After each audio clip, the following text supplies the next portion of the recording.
Un fallo histórico que tuvimos la semana pasada, que conocimos la semana pasada, un fallo de la Corte Suprema de Justicia de la Nación, en el cual ordenó, por un caso que fue el caso de Librada Dedo, ordenó a los juzgados de Corrientes a sentenciar, a dictar sentencia con perspectiva de género.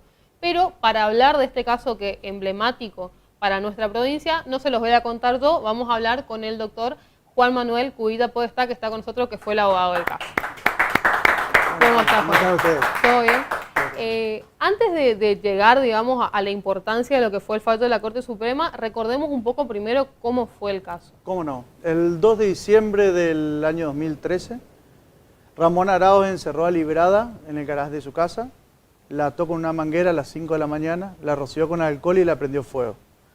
Días después, con el 94% del cuerpo quemado, agonizó en el hospital Escuela y falleció. La justicia correntina investigó este hecho como un intento de suicidio, hasta que vinieron los hijos y le recordaron a la fiscal y a todos los funcionarios policiales y judiciales que Librada había hecho 11 denuncias previas por violencia de género contra Ramón Arauz, y en consecuencia recién ahí la investigación Cambió fue caratulada como femicidio. La verdad, un accionar lamentable que se extendió por varios meses y que terminó coronándose con una absolución prematura, un sobreseimiento, es decir, lo liberaron de culpa y cargo a Ramón Arauz. El juzgado de instrucción, la doctora Laura Varela, en ese entonces con la fiscal Fernández Contarde, decidieron que Ramón Arauz no estaba en sus cabales cuando hizo lo que hizo. El problema es que estábamos en plena investigación, que teníamos un montón de pruebas pendientes, que teníamos un montón de cosas que estábamos tratando de incorporar a la causa, y esta decisión apresurada de la jueza no hizo más que beneficiar al femicida, que desde entonces no está sometido a un proceso judicial, sino solo una restricción, una internación en el psiquiátrico San Francisco de Asís. Fuimos a la Corte, pedimos que se reviera esta situación. Pero claro, ese fallo de primera instancia, y ahí apelaron a la Cámara. Apelamos primero a la Cámara, donde los jueces Núñez Güell, Cornejo y Alegre sostuvieron el sobreseimiento, y después fuimos al Superior Tribunal de Justicia. En esa instancia, el fiscal general Sotelo nos dio la razón, le pidió al Superior Tribunal de Justicia que revocara este fallo, porque era una cuestión muy grave de cómo se había desde caratulado hasta llevado adelante la investigación, pero el Superior Tribunal de Justicia hizo oídos sordos. Los 5 jueces que actualmente conforman el Superior Tribunal de Justicia evitaron tratar, amparándose en cuestiones, como siempre, la justicia lavándose las manos, y nos impidieron ir a la Corte. Frenaron nuestro recurso extraordinario, nos dejaron ir y tuvimos que ir directamente a Buenos Aires, golpear la puerta de la Corte Suprema, presentar en mesa de entrada nuestro escrito y rogarle a Dios que sea leído, escuchado nuestro reclamo por justicia. Gracias a Dios, el jueves 14 nos llegaba una cédula de la Corte Suprema de Justicia, donde no solo se revocaba todo lo actuado por la justicia de Corrientes, sino se remarcaba puntos muy importantes. Uno, que no se pueden violar los derechos de las víctimas, que no solo el imputado es importante en las causas penales, sino también las víctimas que han sufrido el daño y que han sufrido lo que han sufrido Matías y Nicanor y Viviana Arauz, luego de que su madre muriera de esta manera, y al mismo tiempo le ordena a la justicia correntina que de una vez por todas tenga en cuenta la perspectiva de género. Les recuerda que a lo largo de todo este proceso se violaron sistemáticamente los derechos de las víctimas y que ningún funcionario de los que intervino tuvo perspectiva de género para poder resolver en favor de las víctimas y no del femicida.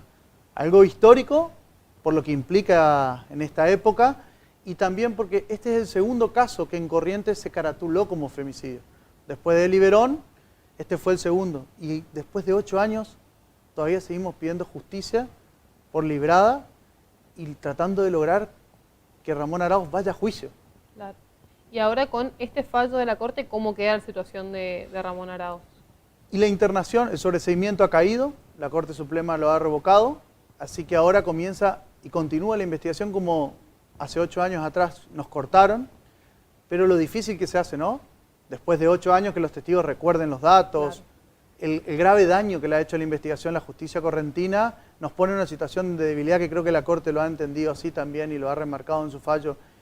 Pero bueno, al menos es un fallo histórico, pone en su lugar a más de 9 jueces. Y también, inclusive, no se ha tenido en cuenta en este fallo que Librada tuvo una causa previa en la cual denunció a Ramón Araoz y el doctor Juan Manuel Segovia y el fiscal Paceto lo liberaron a Ramón Araoz a cargo de un vecino que dijo que se iba a hacer cargo.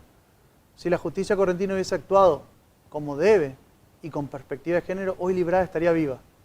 Porque dejaron a un violento, a un femicida, libre en su casa por la firma de un vecino. Nunca controlaron las medidas de seguridad. Y Librada terminó primero denunciando en esa causa que Ramón Araoz le había encerrado en una habitación y le había tirado nafta para prenderla a fuego, y luego terminó asesinada por Araoz con alcohol y, como tanto lo avisó, tarde o temprano llegó. Lastimosamente los violentos no cambian y eso es algo que la justicia ya tiene que entender de una vez por todas. Ellos y los funcionarios policiales. Lo primero que hizo la policía de Corrientes cuando llegó a la escena, con una mujer tirada en el piso con el 94% del cuerpo quemado, fue establecer los datos filiatorios, dicen. Es decir, interrogarla por el DNI, el CUIL, la información, el domicilio, en vez de asistir a una víctima. Le creyeron al femicidio y dejaron el lugar de los hechos sin resguardo, dejaron que Ramón Araoz limpiara la escena del crimen y volvieron más tarde, después de que habían dejado Librada en el hospital y que se percataron que algo raro pasaba.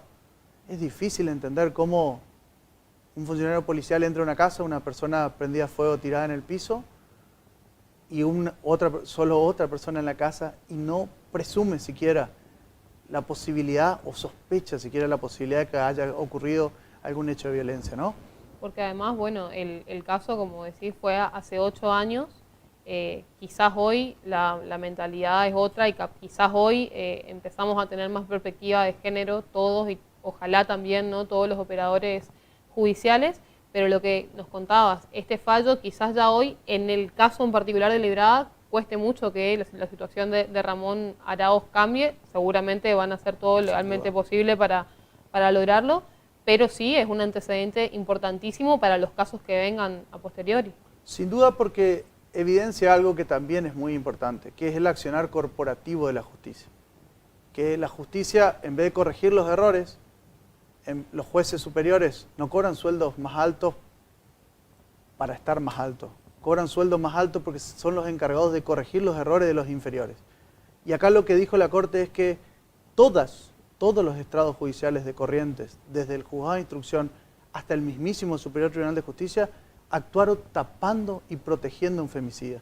Entonces, esa mancha tan fuerte, tan grave para la justicia en su totalidad, hace que repensemos también si no es necesaria una reforma judicial como tanto se pregona, como tanto se busca, porque con funcionarios como estos, lastimosamente no vamos a llegar muy lejos, no vamos a obtener justicia. Estas causas son muy graves y cada vez son peores, y no tenemos funcionarios capacitados al efecto. Bueno, justamente eso te iba a preguntar vos desde tu rol como abogado, ¿qué crees que hace falta para cambiar en el abordaje de estos casos? En palabras de la Corte, ajustarse simplemente a las convenciones sobre erradicación de violencia contra la mujer, entender la violencia de género como un fenómeno y no hacer charlas sobre la ley Micaela solo para pagar las consultoras, sino para que haya un profundo entendimiento de los fiscales, agentes policiales, de lo que implica la violencia contra las mujeres. La verdad que importantísimo este caso, pero ya que te tengo acá tampoco te quiero dejar de preguntar por otro caso que también fue noticia en estos últimos días, que es justamente que inició el juicio por los obreros, ¿no? De también un caso de hace un tiempo que recién está llegando a juicio. Una vez más, la necesidad de una reforma judicial para que tengamos justicia en tiempo. La justicia fuera de tiempo no es justicia, decía una de las máximas que nosotros estudiábamos en la facultad. Y el grave problema en ese caso es que ojalá hubiese iniciado el juicio. Estamos tratando las cuestiones preliminares nuevamente. ¿Cuántos años ya pasaron? 9. También, o sea, hablar de justicia después de 9 años, con el dolor que han causado, con lo que se ha producido, se le ha provocado a las familias. Y hoy estamos esperando si se inicia o no el juicio. Está en cabeza del Tribunal Oral Penal número 1 de Corrientes decidir si se hace lugar a la suspensión del juicio a prueba. 9 años después. Familias pidiendo justicia, familias pidiendo que se lleve adelante una declaración judicial por sus hijos, que fallecieron de la peor forma, cayendo al vacío, fruto de una obra en mal estado.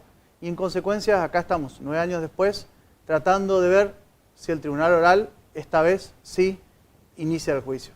Por ahora, el fiscal ha prestado su consentimiento para la suspensión del juicio a prueba y como querellantes nos hemos opuesto por entender que los planteos que habían hecho, uno de los requisitos de la suspensión de juicio a prueba, es que haya un planteo honesto de reparación hacia a las víctimas.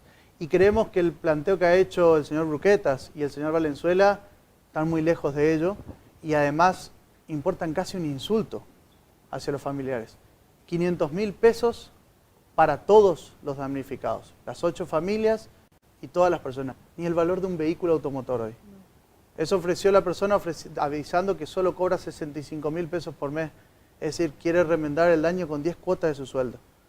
La verdad, una reparación que no creemos que sea siquiera digna de ser tratada y pedimos su rechazo. Este viernes 29 el Tribunal Oral nos va a decir si continúa la causa, si se va a poder hacer el juicio oral y podemos llevar adelante este reclamo de justicia de tantos años también en esta justicia correntina que no avanza.